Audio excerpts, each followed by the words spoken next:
Dominique, quand tu veux. Eh bien, Euh, Nous accueillons ton témoignage avec beaucoup d'intérêt. ok, ben merci beaucoup. Merci Maïté, merci à vous d'être, à tous nos invités là, d'être présents, hein, c'est sympa. Et donc, ben voilà, donc l'idée de cette île le mardi, c'est qu'un PPLE se présente et présente un petit peu son parcours avec les changements qu'il a pu opérer chez lui. Donc, ben, je vais essayer, je vais m'essayer donc aujourd'hui de retransmettre ça, de transmettre ça plutôt. Donc moi, je m'appelle Dominique Langlois, j'habite en Saône-et-Loire, j'ai 60 ans, je suis retraité de la SNCF, où j'y ai fait toute ma carrière. Et je suis aussi pratiquant d'arts martiaux, de l'aïkido, et je suis pratiquant et enseignant depuis de très nombreuses années. Donc c'est quelque chose qui compte beaucoup dans ma vie. Et je me suis formé à la logique émotionnelle et je suis PPLE depuis 3 ans. Maryse, tu me reprends si je dis une bêtise. Non, non, ça doit être à peu près ça, 2021 de mémoire, donc c'est bien Ouais, ça. il me semble bien.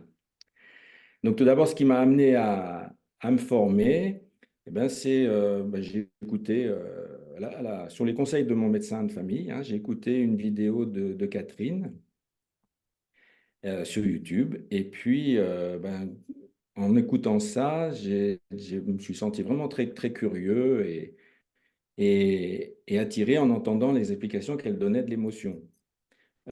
Donc, une mise en mouvement du corps qui fait suite à un événement perçu par les sens. Alors, c'était pour moi enfin, complètement nouveau. J'avais absolument pas idée qu'une émotion pouvait être ça. Donc, du coup, mes émotions sont passées un peu d'un statut cérébral, on va dire, tout mental, à celui d'un moyen que la nature m'avait octroyé pour pouvoir sauver ma peau. Donc, ça a changé quand même pas mal de choses. Ça m'a bien titillé. Et puis, les mots, mouvement du corps, moyen de sauver sa vie, forcément, j'ai fait un rapport avec l'aïkido, moi. Donc, c'est là que ma curiosité a été tout de suite piquée. Et puis, pour en savoir un petit peu plus, pour en savoir plus, j'ai suivi les cafés émotions à Paris, au Trait d'Union. Et puis ensuite, j'ai fait les stages. Alors, mon épouse avait déjà commencé à les faire à l'époque. Et moi, j'ai embrayé avec elle et j'ai suivi les différentes formations. Et puis, j'en fais encore quelques-unes aujourd'hui. Voilà, ça, c'est ce qui m'a amené un petit peu vers la LE. Ensuite, pour ce qui est de l'apprentissage et du cheminement, donc voilà, moi j'ai un bagage scientifique et psychologique très léger. Donc voilà, quand je suis rentré dans ces enseignements, je me suis dit, oula, ça peut être un petit peu ardu pour moi, un peu difficile. Et puis ça l'a été, hein. Il y a eu des moments un petit peu plus difficiles, un peu plus où c'était compliqué de comprendre, mais grâce à mes enseignantes, hein, Catherine et Sylvie, qui étaient... Bonjour Sophie. Bonjour, désolée du retard. Non, il n'y a pas de mal. Et donc, grâce à mes enseignantes Catherine et Sylvie, voilà, la qualité de leur enseignement, et puis aussi, ça je dois le dire aussi, c'est vraiment ce qui est très important aussi, c'est le groupe de pairs, parce qu'en travaillant ensemble avec tous ces gens, eh ben, ça m'a permis de vraiment de comprendre plus facilement, voilà, d'être plus en lien, et voilà, plusieurs cerveaux qui travaillent ensemble, c'est toujours mieux. Voilà. Donc, ça m'a beaucoup aidé. Et ça m'aide toujours d'ailleurs. Euh, voilà. Euh, ensuite, pour continuer là-dessus, donc l'ambition que j'avais au départ, en commençant la logique émotionnelle, c'était une technique pour m'aider dans mes enseignements d'aïkido. Je me suis dit, ça peut m'aider à comprendre un peu mieux les autres, etc., etc. Et c'était tourné vers les autres. Et, euh, et puis, donc cette connaissance du processus, etc., tout ça tourné vers l'autre. Et puis, donc, je suis entré donc, dans cet apprentissage, un petit peu comme j'étais entré dans l'aïkido. J'ai fait un peu la même démarche et que je suis entré, mais je me suis senti vraiment débutant. et avec l'esprit du débutant. Hein, c'est quelque chose qu'on cultive beaucoup dans les arts martiaux, l'esprit du débutant. Donc curieux, euh, euh, candide aussi, et puis inquiet et joyeux en même temps. Alors, donc, bien sûr, ce plaisir était aussi partagé par le fait que j'étais en lien avec des personnes, qu'on a constitué ce groupe de pairs, la P10, que voilà, c'est devenu des amis, etc. Donc, tout ça, ça a constitué aussi le côté plaisant de tout ça. Ensuite, petit à petit, ce travail en logique émotionnelle, ça m'a amené à voir que ce que je faisais euh, était, était plus qu'une technique. C'était autre chose qu'une technique, plus qu'une technique pour m'aider à enseigner. C'était aussi une technique, enfin, en tout cas, c'était un travail qui opérait une vraie transformation chez moi. Je me rendais compte qu'il y avait des choses qui changeaient. Alors, pas forcément, c'était pas très évident au début, et puis il y avait quand même des choses, la façon dont je pouvais raisonner, etc. D'ailleurs, ma famille, des fois, me le disait, tu as changé. Donc voilà, donc ça a été, là je me suis rendu compte qu'il y avait une vraie transformation. Euh, ça m'a permis en fait d'interroger plus mes évidences. Déjà, ce que je ne faisais pas, c'est une évidence, c'était une évidence, donc je ne les interrogeais pas. Maintenant, je les interroge et j'ai commencé à le faire dans ce processus. J'interroge aussi mes ressentis, surtout lorsqu'ils sont désagréables. Et je vais chercher l'action qui a pu les déclencher, les initier, et le désir qui en est la source. Donc, je fais à chaque fois, alors, chaque fois, ça ne marche pas à tous les coups, c'est pas systématique, mais hein, je le fais plutôt régulièrement. Et bien sûr, ces interrogations, euh, elles arrivent souvent, hein, je m'interroge souvent après hein, l'événement perçu, hein, enfin, oui, pas après ce que j'ai perçu. Donc, ça prend des fois un petit peu de temps, mais entre l'événement et ce que je me raconte après, il y a un peu moins de temps. Ça va un peu plus vite. Parce que la démarche de s'interroger, la démarche de m'interroger sur mon ressenti, etc., c'est un peu plus proche de l'événement maintenant que ça ne le fut par le passé.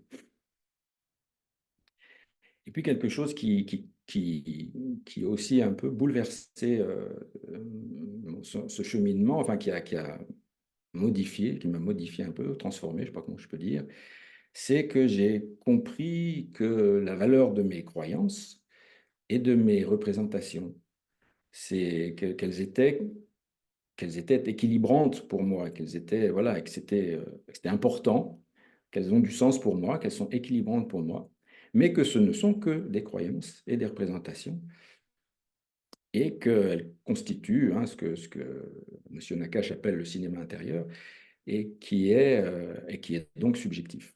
Et ça, c'est très important. Enfin, pour moi, c'est très important d'avoir pu donner de la valeur à ça, à ces croyances, voilà. Ça a été vraiment un moment assez même qui s'est déroulé sur plusieurs étapes, en fait. Ça s'est déroulé sur plusieurs étapes. Et puis, peut-être dans ce cheminement aussi, ce qui m'est apparu, c'est la possibilité, en fait, de se laisser traverser par l'émotion. Ça aussi, j'avoue que c'était quelque chose qui était totalement inconnu pour moi. En tout cas, je ne m'en rendais pas compte. Et maintenant, je me rends compte, voilà, quand il y a une émotion, comment je peux la laisser me traverser, comment je peux la laisser évoluer, et puis ce que ça fait, quoi. Donc, j'ai pu goûter à ça. Alors, encore une fois, ce n'est pas systématique, hein, ça dépend bien des fois, mais ça fonctionne plutôt bien voilà, quand quelque chose se passe, que ce soit une émotion douloureuse ou une émotion de plaisir, c'est un peu le même fonctionnement quand même. Ensuite, bien sûr, il y a eu bon, ça c'est dans mon cheminement, puis il y a eu des changements dans ma vie quotidienne, hein, j'en parlais déjà un petit peu. Alors, il y a eu aussi les lectures, hein, je parlais de M. Nakache. Voilà, moi, j'étais quelqu'un voilà, je lisais plutôt pas mal, mais rarement de lecture scientifique. Et là, je me suis mis à dévorer des livres scientifiques. Donc, c'est très nouveau pour moi, enfin, depuis quelques années quand même. Et j'y prends énormément de plaisir, même si je ne comprends pas toujours tout. C'est pas... J'arrive quand même à trouver mon chemin dedans. Et ça alimente aussi, ces lectures alimentent beaucoup ce travail en logique émotionnelle, ce que je fais sur moi voilà, et qui est important pour moi. Ensuite, un autre changement important, c'est bien sûr, enfin le changement peut-être le plus important, c'est la relation à l'autre. Alors, je ne sais plus qui, je crois que c'est Sartre qui disait que l'enfer, c'est les autres. Hein. Et bien justement, quoi, je me suis rendu compte que j'étais, j'étais un peu plus capable aujourd'hui, et au fur et à mesure aussi de ce travail, d'écouter l'autre avec moi ce que j'appellerais un peu plus de profondeur, euh, d'entrer dans une relation d'écoute entre guillemets pleine. C'est un petit peu la façon dont je me le raconte par rapport à une écoute superficielle, par exemple. Et je fais un rapport entre cette écoute entre guillemets pleine avec euh, un autre type de relation, qui est la relation martiale par la saisie, par exemple, et qui doit être ferme et souple. Et finalement, la relation d'écoute, elle est un peu aussi, pour moi, un peu ça, ferme et souple, et ça permet d'être avec l'autre. Ça me permet d'être avec lui, ça me permet plutôt que d'être ou contre ou sans l'autre. Et je trouve que ça, c'est quelque chose qui est vraiment très, très important. Et l'écoute, vraiment, est une notion pour moi enfin, mon écoute a changé au fur et à mesure de mon travail en logique émotionnelle. Ça, c'est une certitude. Ah, bien sûr, là encore, hein, c'est pas systématique, mais c'est en train, c'est en cours. Euh, et puis, un autre point aussi dans dans ce que ça a changé dans ma vie quotidienne, c'est d'être en capacité de freiner un peu l'emballement que je pouvais avoir lorsque, par exemple, j'entendais, voilà, j'avais un désaccord, un jugement, j'entendais un jugement, un désaccord sur moi ou une opposition, enfin, quel que soit, et je pouvais assez vite monter dans les tours. Et aujourd'hui, je suis plus en capacité à freiner un peu cet emballement, à ralentir. Et je me suis rendu compte qu'en ralentissant, ça me donnait enfin, je conservais ma place en fait. Il y avait une espèce de place et je me sentais mieux à ma place. Et donc, ça privilégie aussi, ça permet d'améliorer aussi l'écoute, ça permet d'améliorer la relation. Donc, ce frein que je suis en capacité de mettre, et bien sûr, ça me sert aussi dans l'enseignement, hein, parce que quelquefois, voilà, dans l'enseignement, surtout des arts martiaux, il y a des peurs, voilà, ça peut être, il y a des coups portés, donc il peut y avoir vite des tensions. Ça permet aussi, ça me permet aussi voilà, de freiner un petit peu et de calmer. Et justement, par rapport à là aussi, la comparaison avec l'aïkido, euh, quand un acte violent est commis, hein, il y a la personne qui fait cette attaque, elle rentre dans l'espace de l'autre, hein, elle prend sa place quelque part, une histoire de place aussi là, et l'autre le pratiquant d'aïkido, le praticien, va essayer de calmer l'autre sans le détruire. C'est le principe de l'aïkido. Et je pense que voilà, le fait de ralentir, calmer l'autre, ralentir, enfin, se calmer, qui peut engendrer effectivement le calme chez l'autre, etc. Ça peut nourrir ça. En tout cas, moi, c'est comme ça que je me le raconte et que je trouve que ça marche assez bien. Ensuite, c'est aussi cette conscience, en tout cas, ce que j'ai appris, c'est que si l'autre fait, enfin, quand l'autre fait ce qu'il fait, c'est qu'il a de bonnes raisons de le faire et qu'il est mon égal quelque part. C'est qu'il répond aussi à, il répond aussi à son. Ah, putain. Ça va, Ariane? Oh, pardon. Non, non, il n'y a pas de Excusez-moi. mal. Il y a pas de mal. Et que l'autre répond aussi à son besoin. Et donc, j'ai voilà, une forme d'équité. Hein, nous sommes constitués de la même chose. Donc, nous avons les mêmes peut-être pas les mêmes besoins, mais en tout cas, nous devons y répondre de toute façon. Et j'ai pu faire ça, j'ai pu observer ça aussi, et je me suis rendu compte dans des tensions familiales hein, qui étaient un peu dures. que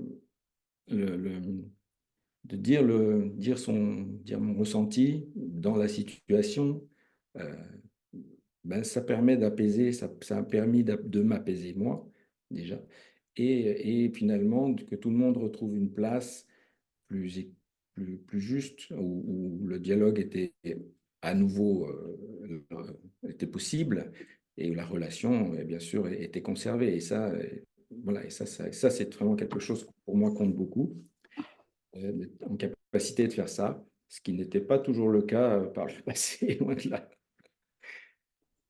Voilà, ça, c'était vraiment les points que la logique émotionnelle a vraiment, enfin, oui, je me suis transformé grâce à la logique émotionnelle sur tous ces points-là. Ça, je peux témoigner de ça. Et puis, bien, voilà, après, là, quels sont les atouts de cette grille de lecture? En tout cas, c'est comme ça que moi, je les vois. Alors, pour moi, c'est d'ailleurs un premier atout, c'est d'abord comprendre que ce processus émotionnel commence dans le corps, euh, dans la partie la plus archaïque, et que c'est grâce à ça qu'on reste vivant, quoi. Que ça nous sauve 24 heures sur 24, c'est présent, c'est là, voilà. Donc, ça, c'est un atout important de la logique émotionnelle, me semble-t-il. Savoir aussi que ce fonctionnement qui nous permet de répondre aux urgences, bah, a des conséquences, et notamment dans les relations qui ne sont pas dans les situations qui ne sont pas des situations d'urgence. Donc, que faire? Donc voilà, et la logique émotionnelle nous explique nous dit, enfin, ce qui pour moi est important aussi, c'est qu'on peut trouver du libre arbitre euh, en restant conscient de, de nos actions, de nos habitudes, nos stratégies, qu'elles sont là pour satisfaire, qu'elles sont là pour satisfaire nos besoins. Mais voilà, elles sont là pour satisfaire nos besoins, mais pas forcément toujours dans l'urgence. Donc, on peut aussi apprendre à nourrir nos besoins de façon plus équilibrée, plus, plus juste peut-être, en tout cas plus adaptée à la situation dans laquelle on est. Et ça, je pense que c'est un atout vraiment important. En tout cas, moi, c'est comme ça que je le vois. Voilà. Un autre point aussi qui me semble, c'est que le ressenti parle du besoin. Donc, on a moi, je vois ça un petit peu comme une espèce d'alerte, un ressenti quelque part. Bah, tiens, qu'est-ce que ça peut m'alerter sur, bah, peut-être que je peux pas, que je pourrais faire autrement. Voilà, il y a quelque chose qui se passe qui n'est peut-être pas bien nourri, qui n'est peut-être pas bien assumé, je ne sais pas. Donc, en tout cas, ça, pour moi, c'est une espèce de petite lumière qui m'alerte. Et que nos représentations aussi, et donc dans un second point, un autre point, que nos représentations aussi ont du sens pour nous, et qu'elles constituent notre monde intérieur, et qu'elles sont donc, ce n'est qu'une vérité relative, hein, et subjective, et elles sont partielles et subjectives, mais que c'est quand même notre monde intérieur. Donc ça a de la valeur, et en même temps savoir que voilà, le monde intérieur de l'autre n'est pas le même. Ça permet, là encore une fois, ce que j'aime bien ce terme de Nakache sur la discrétion. Ça permet d'être un peu plus discret par rapport à l'autre. Voilà, et puis pour moi, en tout cas, l'aïkido, qui a été un chemin de vie et qui est toujours un chemin de vie dans lequel je me suis transformé, la logique émotionnelle fait un petit peu le même. Enfin, je fais un peu ce parcours-là avec la logique émotionnelle. Alors, bien sûr, je suis tout au début, mais peu importe. C'est une espèce de transformation qui est en train de se faire petit à petit. Voilà, donc c'était pour vous parler donc vous témoigner un petit peu ce qu'a été la logique émotionnelle depuis ces quelques années où je l'ai rencontrée jusqu'à aujourd'hui. Et aujourd'hui, je continue. Voilà, je vous remercie de m'avoir écouté. Et puis maintenant, si vous avez des questions, voilà, n'hésitez pas. J'essaierai de répondre. Ou Maïté aussi. Peut-être Sylvie pourra m'aider aussi. Merci Sylvie. Bonjour à toutes. Alors, moi, je suis l'autre Sophie. Je suis arrivée en retard aussi. à cause des embouteillages. Du coup, j'ai pas eu l'introduction. Je voulais savoir, Dominique, dans quel cadre tu as étudié la logique émotionnelle? Alors, c'est un cadre, c'est une démarche personnelle, hein, je ne l'ai pas fait du tout de façon par un organisme ou quoi que ce soit.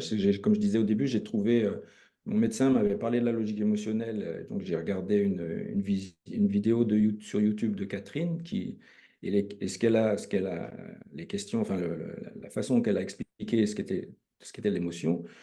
J'ai tout de suite fait un parallèle avec ce que je faisais déjà depuis de longues années, l'aïkido, et je me suis dit, j'ai envie d'en savoir un peu plus. Donc, j'ai commencé comme ça. J'ai fait j'ai fait à l'époque ce qu'on appelait les cafés émotions qui se passaient à Paris. Et puis Ok. ensuite, j'ai entamé les stages. Mais ça s'est fait vraiment pour moi très Voilà. progressivement. Je Ouais, c'est n'avais ça. pas d'intention particulière, si ce n'est d'apprendre une technique au départ. Et puis petit à petit, de voir la transformation que ça opérait chez moi.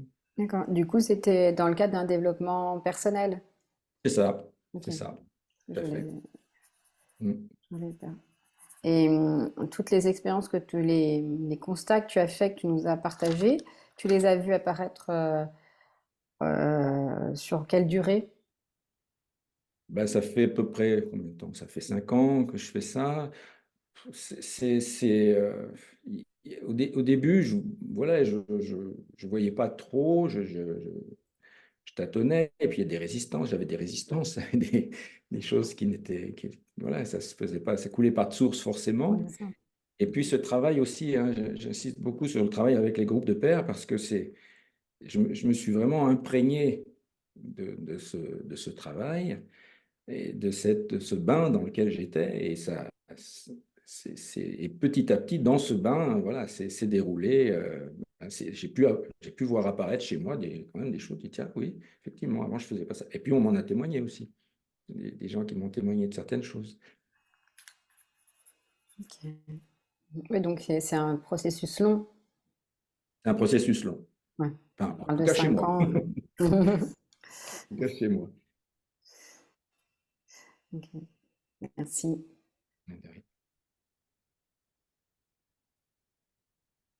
D'autres questions Oui, peut-être quand même une question, parce que Dominique, te connaissant, tu dis c'est Mhm. un processus long et en même temps, j'ai l'impression que tu avais déjà enfin, que tu avais rapidement des prises de conscience. Enfin, est-ce que le processus long, c'est sur euh, des changements d'habitude que tu aurais souhaité plus rapides, ou est-ce que c'est pour la Ah, compréhension du processus? C'est pourquoi le processus long? Parce que moi, enfin, te connaissant, j'ai l'impression qu'il y avait il y avait tout de suite quand même des choses qui apparaissaient, oui. qui se modifiaient, qui se comprenaient. Ce que tu dis, Sophie, oui, c'est vrai. Il y a un processus long parce que peut-être que Acceptation? voilà, dans mon esprit, voilà, il y avait ce que je comprenais et il y avait la traduction corporelle de ce que je comprenais. Et ce que je comprenais, ça allait assez vite, mais ce que je pouvais traduire dire comme, comme une pratique personnelle, qui est quelque chose qui devient plus naturel chez moi, ça, il me semble que ça a été un peu plus long. Mais voilà, c'est du corporel, hein, ça met du temps, hein. Mais c'est ça que je dis, c'est ça que je pense qui a été un peu plus long chez moi. Alors peut-être que des personnes, chez d'autres personnes, ça va plus vite, hein, je ne sais pas. Mais voilà, moi, c'est vraiment la différence entre j'ai compris le processus, j'ai compris un certain nombre de choses. Et puis après, c'est voilà, se les approprier, en faire quelque chose qui est à soi, quoi, la transformation, opérer la transformation. Mm. C'est peut-être un peu plus long, voilà, c'est peut-être ça. Oui, mais je voulais faire enfin, je me permettais de te réinterroger là-dessus parce qu'on pourrait penser que c'est très compliqué, que c'est long à comprendre. En fait, la Non. compréhension, Ah, c'est pas une discipline difficile. Enfin, je veux dire, le processus, je pense enfin, En un week-end, on l'a compris, hein. c'est ça, je dis pas que c'est un c'est week-end, ça. mais je veux dire, Avec la tête, hein, je c'est pas parle. un week-end, mais je veux dire, la longueur, c'est l'appropriation, la transformation pour Mm. soi. Et Voilà. Mm. Oui, c'est vrai, je suis assez d'accord avec ce qui se dit là. Il y a effectivement ce qu'on comprend avec la tête, mais après, le corps, comme en ce qui me concerne, il a souvent été séparé de la tête.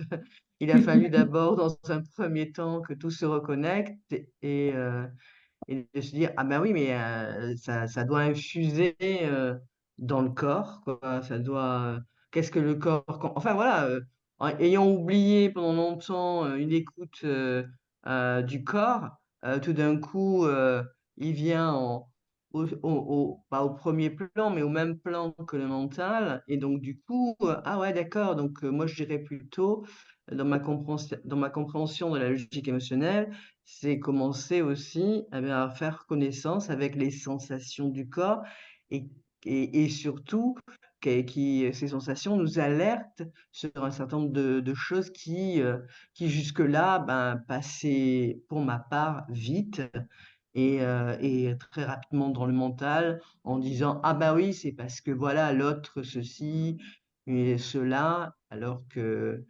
moi, avec la logique émotionnelle, j'ai commencé aussi à me questionner par rapport que c'est moi et moi, quoi. Donc, voilà, donc je suis assez d'accord avec le fait que c'est rapidement compréhensible, mais comme toi, Dominique, il semblerait que quand même c'est un petit peu plus long pour que ça descende dans le corps. Ouais, ouais. Et ensuite, relier tout ça, quoi. J'avais une expression qui parfois était souvent reprise, la pièce tombe. C'est-à-dire qu'effectivement, la compréhension descend dans quelque chose de plus corporel. Et là, j'ai l'impression d'avoir bien compris, tout compris, et du coup euh, pouvoir l'utiliser et le témoigner plus Mhm. facilement. Mhm. Moi, j'avais peut-être cet avantage, c'est que au travers de Mm. la pratique martiale, je pense que pour Sylvie, c'est la même chose. C'est le travail des sensations est quand même très, très affûté par ce travail. Ce qui n'est pas forcément le cas de tout le monde non plus. Mais voilà, donc ça m'a permis aussi, moi, d'intégrer corporellement des nouvelles sensations que j'ai pu traduire assez vite. Mais là encore, il faut quand même du temps pour le, pour me l'approprier vraiment, quoi. Ouais, c'est juste faire une petite parenthèse ou intervention qui est la tête n'est jamais séparée du corps, n'est-ce pas? La Voilà. tête fait partie Mais du c'était corps mon ancienne croyance. et, et cette croyance a vraiment voilà, de la tenue, hein, parce qu'on continue Oui. à dire que la tête, c'est autre chose que le corps. Non, non, la tête, elle fait partie du corps. Ah oui. Le système nerveux, il s'étend même dans le corps, hein, enfin, dans ce qui est en dessous de la tête. Ce qu'on appelle le corps, c'est ce qui est en dessous de la tête. Mais voilà. Moi, Puisque là, je voudrais apporter un témoignage sur effectivement l'apprentissage. Je me suis mise à la guitare il y a 6 mois. Bah, c'est du boulot, quoi. C'est juste du boulot. Tu peux comprendre, entendre une mélodie, mais après, pour la reproduire et le travail des mains, voilà, c'est de l'entraînement, de l'entraînement, de l'entraînement, de l'entraînement. Et ça peut prendre du temps. C'est pour ça que je trouve que l'idée que ce soit pour la pratique martiale ou pour la musique ou pour la LE, je sens que c'est un chemin, pour moi, c'est un chemin de vie. C'est-à-dire que tu rentres tu montes sur un chemin, tu le suis et puis voilà, tu le continues. Mais c'est vrai que il me semble, hein, souvent on a un peu une espèce d'obligation de résultat de quelque chose. Il me semble que ça fonctionne pas tout à fait comme ça. C'est vraiment une transformation qui se fait si on continue à s'entraîner, si on continue à faire les choses. Et c'est vraiment, ça devient une espèce de chemin de vie, pas une seconde nature, puisqu'on n'en a qu'une, mais une espèce de, voilà, ça devient complètement intégré, imprégné, et ça me constitue, quoi. Enfin, moi, c'est vraiment comme ça que je me le raconte, quoi. il me semble en plus que Pour quand illustrer. Ah, pardon. pas pour longtemps, quand on comprend ce qu'est la logique émotionnelle, etc., c'est vraiment comme un kit de survie qui est inscrit en nous, c'est tous les jours. Enfin, C'est pas juste un chemin de vie, c'est-à-dire c'est comme si on se disait, bon, bah, alors j'ai bien compris, il faut de l'eau pour le corps. Alors ça y est, c'est bon, j'ai compris, j'ai plus rien à faire, je m'en occupe plus. Mais non, tous les jours, il va falloir donner de l'eau à son corps, par exemple. Ou il va falloir donner de la nourriture. Ou et donc laquelle? Quelle nourriture je vais donner à mon corps? Est-ce que je bois du thé, du café, de l'eau tous les jours? Après, il fait partie intégrante du quotidien, puisque c'est tous les jours qu'on a à s'occuper de notre être en vie. Mhm. Excuse-moi, Anne-Cécile, je t'ai interrompu. Tu avais démarré. Pas de souci, non, j'allais proposer éventuellement à Dominique d'illustrer quand il a parlé du mot emballement, pour peut-être illustrer une différence entre le Dominique d'il y a quelques années et le Dominique d'aujourd'hui, dans peut-être une situation concrète où il y avait plus facilement cet emballement et aujourd'hui se ralentir. Enfin, bon, c'était une proposition. Ah, une illustration par rapport à l'emballement. Oh ben oui, et ça existe. L'emballement est toujours là, hein. Les circuits neuronaux sont toujours là, hein, il n'y a pas de problème. Je m'occupe même encore de mon emballement, Voilà, mais je c'est me vois ça. m'emballer. Je me vois m'emballer, tout à fait, Voilà. comme un cheval fougueux, enfin fougueux, je ne sais pas, mais en tout cas. Oui, donc, bah oui, il y a des situations. Bah, je parlais une situation familiale, là, un petit peu de tension, euh, où je me suis vu faire, je me suis vu commencer à ruminer. Et voilà, comme on disait, hein, comme on dit dans la moutarde me mentonnait, en plus je suis pas loin de Dijon, donc. euh, et puis, tout d'un coup, je me suis dit, mais voilà, ça n'a pas de sens. Mais donc, ce qui s'est passé, c'est que je me suis tu, j'ai écouté, je me suis redressé, voilà, je vois j'ai bien vu dans mon corps ce qui se passait, je me suis redressé, je me suis tu, et mes épaules, hop, ça s'est un petit peu descendu. Et puis, ben voilà, et hop, ça y est, ça va mieux. Il y a déjà quelque chose qui s'est passé. Et plutôt que de partir bille en tête, eh bien non, d'autres mots sont venus, d'autres choses sont venues. Peut-être, j'ai parlé de mon ressenti à ce moment-là. Je dis, bah, quand tu dis ça, voilà, ça me fait ça chez moi, quoi. Et comme ça, justement, ça a équilibré les pôles, les polarités, je ne sais pas. Mais en tout cas, voilà, ça a permis ça m'a permis en tout cas d'observer ça. C'est pour ça que j'en ai parlé, parce que c'est quelque chose que j'ai bien vu à l'œuvre. Donc, et c'est quelque chose que je fais plus facilement maintenant. Là aussi, c'est une forme, je dis pas que c'est complètement intégré, mais euh, voilà, il m'est arrivé dans mon travail d'être insulté, voilà, bon, ça arrive, hein. J'avais plutôt, en général, je répondais, sauf, et ça m'est arrivé aussi des fois où la personne était vraiment très insultante et où là, ça pouvait partir très loin, même peut-être un peu plus loin que simplement verbal. Et enfin, ça m'est déjà arrivé une fois ou deux. Et donc, ça, maintenant, je sais que voilà, c'est quelque chose qui peut toujours arriver, mais c'est plus apaisé quand même. Et c'est ce repli ou ce recul que j'ai, peut-être repli ou recul, je sais pas, en tout cas, cette, cette position que je prends, là, à ce moment-là, me permet d'avoir une action différente, des mots différents et une posture différente.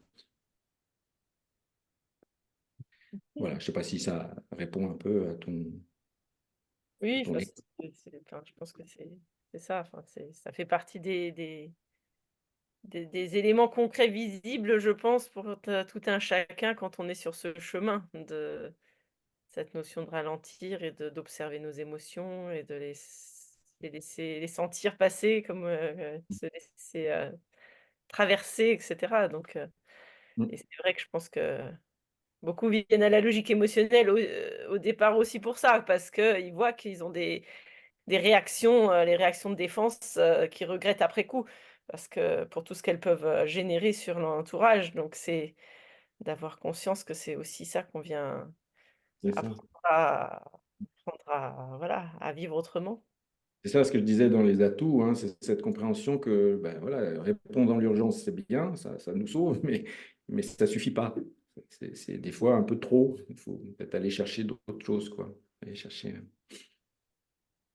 ça peut avoir des conséquences. C'est Salut ça. Ariane, et Bonsoir, merci. Anne. Au revoir, Ariane. D'autres questions? Là, donc moi, visiblement, je suis la seule qui n'est pas pratiquée, c'est ça, le logique émotionnelle.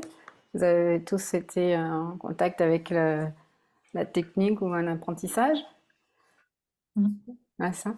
Ça se rapproche un peu de la communication non violente.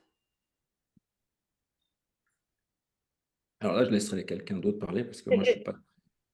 Il y a des points communs avec le besoin, mais après, je laisse les Ouais, experts ok. aller plus en détail. La notion de besoin, enfin, on va aller écouter ce qui se joue chez moi, mais c'est beaucoup plus. Enfin, je laisse parler les experts. Je ne sais pas si vous connaissez suffisamment la communication non violente, les autres, pour expliquer, mais il y a.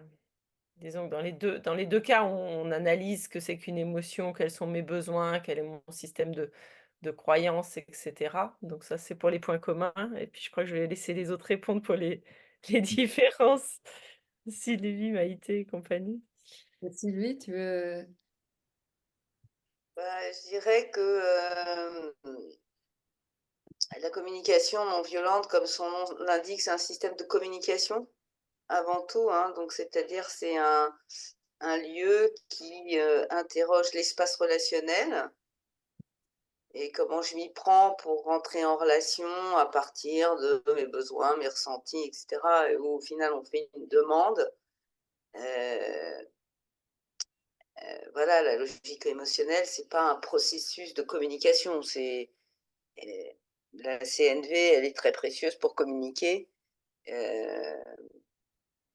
La logique émotionnelle, elle cherche, enfin, son objectif, c'est déjà de se comprendre soi, avant de vouloir comprendre l'autre ou rentrer en relation avec l'autre.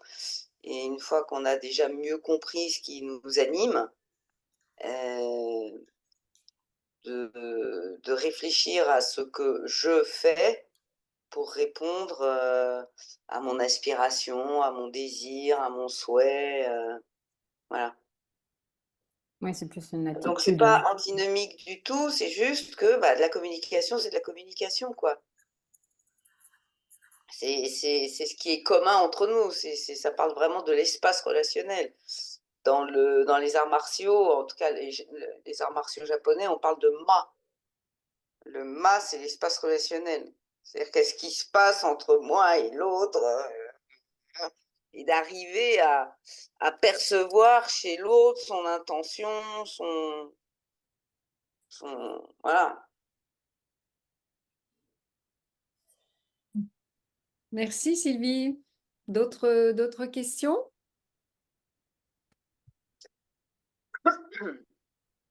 Du coup, pour s'imprégner de la logique émotionnelle, il faut faire quoi? Il faut passer un week-end en votre compagnie? Alors, c'est vrai qu'on propose plusieurs formations et que le stage de la formation qui donne les fondamentaux, qui enseigne les fondamentaux de la logique émotionnelle, ça s'intitule Apprivoiser ses émotions et ça se déroule sur 3 journées. Et que le prochain stage aura lieu au mois de juin sur ces 3 journées. Je crois qu'il y en a un aussi ce week-end qui arrive. Donc là. Alors, Oui, celui qui n'est pas les fondamentaux. non, Ah, c'est pas apprivoiser ses émotions, celui qui vient? non, Ah, c'est pas pour moi. entendre le désir dans l'émotion, c'est-à-dire que les autres stages approfondissent Bon. chacun des éléments des fondamentaux. Alors, on peut démarrer parce que chaque stage est autonome, peut être suivi indépendamment des autres, mais on conseille évidemment de commencer par celui qui s'intitule Apprivoiser ses émotions parce qu'il donne vraiment les bases que vous approfondissez ensuite en choisissant les autres modules, les autres stages. Et Mais c'est c'est sur vrai des qu'on week-ends? peut tout à fait commencer par entendre le désir dans l'émotion. Ouais. Simplement, on n'a pas la globalité du système. dans ce stage-là. On ajuste ce qu'on appelle la partie cognitive, c'est-à-dire comment, à partir des mémoires qui sont inscrites dans le corps, etc., et des habitudes, comment notre organisme et notre système de pensée anticipe le futur à partir du passé, et comment on répond à notre existence à partir de choses qui sont déjà profondément inscrites.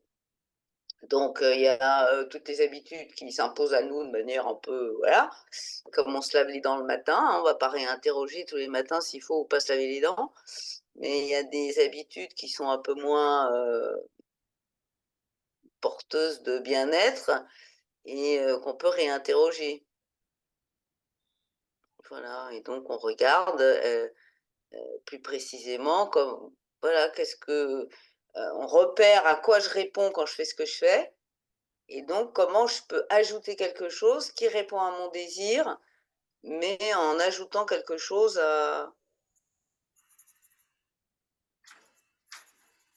mais qui répond toujours au désir. Il ne s'agit pas de faire autre chose, l'inverse, pour répondre à je ne sais pas quoi. Ok.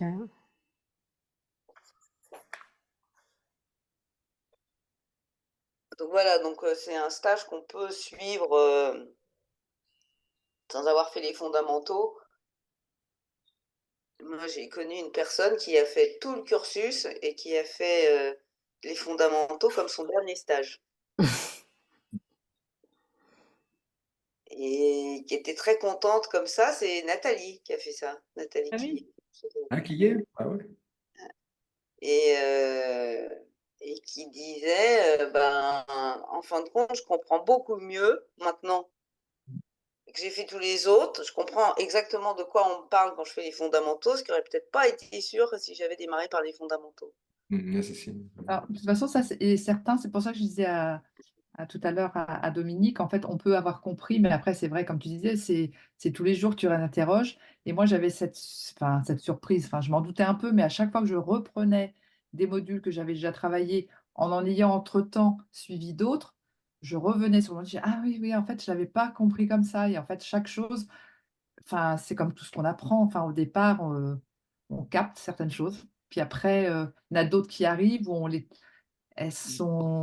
perçoit plus pareilles, en fait. C'est pour ça que c'est tous les jours qu'on se réinterroge, mais avec. On appelle le jeton qui tombe. Ah oui, j'avais Ouais, compris, mais en final, non, je n'avais pas tout à fait bien voilà, compris. C'est ça. ouais. Donc, de toute façon, on peut les faire dans tous les sens. On y revient, on réapprend des choses dans les modules. Donc, c'est ce qui est intéressant parce que c'est sans fin, quoi. Oui, parce que nous, à la P10, il y a eu pas mal de gens, enfin moi, dont moi le premier, on n'a pas tout fait dans un ordre défini, hein. On a Non, pris pas des du tout. stages un peu, Il un faut peu... préciser ce que c'est P10, c'est Ah, promotion de dixième, pardon, oui.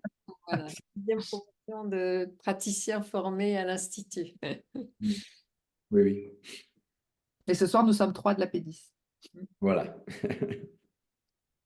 Et combien de modules? Combien de...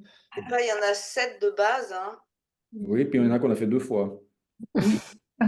Et à la Le base, désir. c'est 7, je crois. On ne compte plus. Mais maintenant que enfin, nous ne cessons de transformer, de refonder la manière dont nous transmettons la logique émotionnelle. Donc, Le tétralemme que tu as appris, Anne-Cécile, s'est transformé en une boucle. Donc, La boucle émotionnelle. ouais, Oui, elle était déjà là, mais vous utilisiez encore les deux. c'est ça. on utilise toujours les deux, hein. Ah bon, d'accord. Oui, oui, Hmm. oui. Mais on introduit avec la boucle. Ah, vous démarrez avec la boucle maintenant, d'accord. Ok. Oui, parce qu'en fait, il y a une question de miroir entre le corps et l'esprit qui se projette comme ça. Et c'est plus facile à intégrer, à comprendre dans un premier temps. Voilà. Voilà, Quand on moi, dit je peux miroir témoigner entre le corps et l'esprit, c'est le miroir entre ce qui est automatique, sur lequel on n'a absolument pas la main. Ça se fait, voilà. Et l'esprit, c'est précisément dans ce système d'anticipation où là, je peux décider de quelque chose. Mais au fur et à mesure que je travaille sur cette boucle-là, là, qui est ce que je décide de faire consciemment, etc., ça change ça a une incidence aussi sur la partie corporelle. Je vais vous remercier. Je te remercie Dominique déjà pour le témoignage, mais je vais devoir vous quitter. Donc, Écoute, merci à bientôt. Sophie. Merci à toi, De Sophie. toute façon, on arrive au terme du À bientôt, Sophie. Ouais, bientôt. à bientôt. Au Ciao, revoir. ciao. Salut Sophie. Oui, effectivement, il est 19h57. On arrive au terme de notre heure prévue. Donc, merci à tous d'avoir été. Merci à Dominique pour ton témoignage extrêmement intéressant, clair, illustré, précis. Et merci à vous pour votre participation. Et on est à votre disposition, bien sûr, pour répondre par mail à d'autres questions qui pourraient survenir. Donc, à très bientôt peut-être, parce qu'on a 2 autres mardis prévus, programmés, Mhm. le 7 mai et le 4 juin, sont bientôt affichés sur le site. 7 mai et 4 juin. D'autres praticiens viendront témoigner, bien sûr, de ce que la logique émotionnelle a modifié dans leur vie quotidienne. Voilà. Donc, Sur chaque visio, vous faites témoigner un praticien, c'est ça? oui, c'est ça. Oui. Ok. À bientôt. À Bonsoir. bientôt et merci à Sophie. tous. Merci. Merci. Au revoir. Au revoir, merci. Au revoir, merci.